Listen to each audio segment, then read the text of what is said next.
Hello മച്ചാമാരെ, എല്ലാവർക്കും നമസ്കാരം. 2 ദിവസം മുമ്പ് ആലപ്പുഴ ചേർത്തല പോയപ്പോഴത്തേക്ക് അക്ഷയ് എന്നെ കുറച്ച് സ്ഥലങ്ങളിലൊക്കെ കാണിച്ചു തരാന്ന് പറഞ്ഞ് അവൻ എന്നെ കൂട്ടി പോയി. ആദ്യം തന്നെ നമ്മൾ അവിടെ ഒരു പണി തീരാത്ത പകുതിക്ക് വെച്ച് നിർത്തിയ ഒരു ഫിഷിംഗ് ഹാർബർ ഉണ്ട്, അവിടേക്കാണ് പോയത്. ചെന്നപ്പോൾ തന്നെ അവിടെ ഒരുപാട് ബോട്ടുകളൊക്കെ ഉണ്ടായിരുന്നു. തൊട്ട് പിന്നാലെ നമ്മൾ പോയതൊരു പുളിമുട്ടിലോട്ടാണ്. പുളിമുട്ടിലാണെങ്കിൽ പകുതി വരെ നമുക്ക് വണ്ടി ഓടിച്ച് പോകാൻ പറ്റും. പകുതി വരെ പോയി കഴിഞ്ഞാൽ പിന്നെ കല്ലൊക്കെ വെച്ച് അടച്ചേക്കുക. നമ്മൾ പിന്നെ നടന്നെങ്കിൽ പുളിമുട്ടിന്റെ അറ്റത്ത് പോയി. അവിടെ നിന്ന് നോക്കി കഴിഞ്ഞാൽ കിടിലം വ്യൂവും കാണായിരുന്നു, നല്ല കാറ്റും ഉണ്ടായിരുന്നു. വൈകിട്ട് കുറെ കാര്യങ്ങളായിട്ട് തിരക്കായതുകൊണ്ട് നമ്മൾ ഉച്ചയ്ക്കാണ് പോയത്. അവിടെ പിന്നെ നല്ല വെയിലുണ്ടെങ്കിൽ പോലും നല്ല കാറ്റുള്ളതുകൊണ്ട് ചൂടറിയത്തില്ലായിരുന്നു. പിന്നെ നമ്മൾ നേരെ പോയത് അർത്തുങ്കലാണ്. അർത്തുങ്കൽ ഫേമസ് ആയിട്ടുള്ള ആ പള്ളി കാണാൻ വേണ്ടിയാണ് പോയത്. അങ്ങനെ നമ്മൾ നേരെ പള്ളിയുടെ മുമ്പിൽ വന്നു. ഇതാണ് സെന്റ് ആൻഡ്രോസ് ബസിലിക്ക. കേരളത്തിൽ തന്നെ 7ാമത്തെ ബസിലിക്ക ആയിട്ടാണ് ഇത് അറിയപ്പെടുന്നത്. 1910 കാലഘട്ടത്തിലാണ് ഈ കാണുന്ന പുതിയ പള്ളി രൂപീകരിച്ചത്. അതിന്റെ പിന്നിൽ കാണുന്ന ഈ വെളുത്ത പള്ളിയാണ് അർത്തുങ്കൽ പഴയ പള്ളി. അർത്തുങ്കൽ വെളുത്തച്ഛൻ രൂപീകരിച്ച ഈ പഴയ പള്ളിയും കയറിക്കണ്ട് നേരെ നമ്മൾ മുൻഭാഗത്തോട്ട് പോയി. 1967 നിർമ്മാണം പൂർത്തിയായ ഈ പുതിയ പള്ളി ഒരു പോർച്ചുഗീസ് സ്റ്റൈലിലാണ് നിർമ്മിച്ചിരിക്കുന്നത്.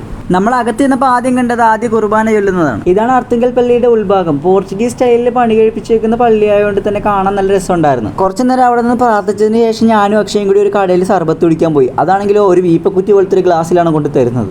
അങ്ങനെ അതെല്ലാം കുടിച്ചതിന് ശേഷം നമ്മൾ നേരെ പോയത് തങ്കിപ്പള്ളിയിലേക്കാണ്. ഇതാണ് തങ്കിപ്പള്ളി. വെള്ളിയാഴ്ച ദിവസം ഇവിടെ വൻ തിരക്കായിരിക്കും. ഇതാണ് തങ്കിപ്പള്ളിയുടെ ഉൾഭാഗം. ഈ പള്ളിയുടെ മെയിൻ പ്രത്യേകത എന്തെന്ന് വെച്ച് കഴിഞ്ഞാൽ ഇവിടുത്തെ കർത്താവിന്റെ പ്രതിമയുടെ മുടി വളരും എന്നൊരു വലിയ അത്ഭുതത്തിന് കാരണമായ പള്ളിയാണ്. അതിനുശേഷം നമ്മൾ അക്ഷയുടെ വീട്ടിൽ പോയി. അക്ഷയുടെ അമ്മയുടെ അച്ഛന്റെ വെഡിങ് ആനിവേഴ്സറി ആയിരുന്നു അന്ന്. അപ്പോൾ അതിന്റെ പാർട്ടി ഉണ്ട്. അങ്ങനെ സമയം ഒരു 7 മണിയായപ്പോഴത്തേക്ക് ബന്ധുക്കാരെല്ലാം വന്ന്, വല്യപ്പച്ചന്മാരും വല്യമ്മമാരും കൊച്ചുമക്കളും അവരെല്ലാവരും വന്ന് കേക്ക് മുറിയങ്ങ് തുടങ്ങി. അങ്ങനെ അവർ രണ്ടുപേരും അവരുടെ 25ാം വെഡിങ് ആനിവേഴ്സറി അതിഗംഭീരമായിട്ട് അടിച്ചു പൊളിച്ച് കേക്കും കൈമാറിയങ്ങ് തീർത്ത്. അങ്ങനെ അതെല്ലാം കഴിഞ്ഞാൽ ഞാൻ നേരെ തിരിച്ച് വീട്ടിൽ വന്നു. അപ്പോൾ ശരി, ബാക്കി നാളെ.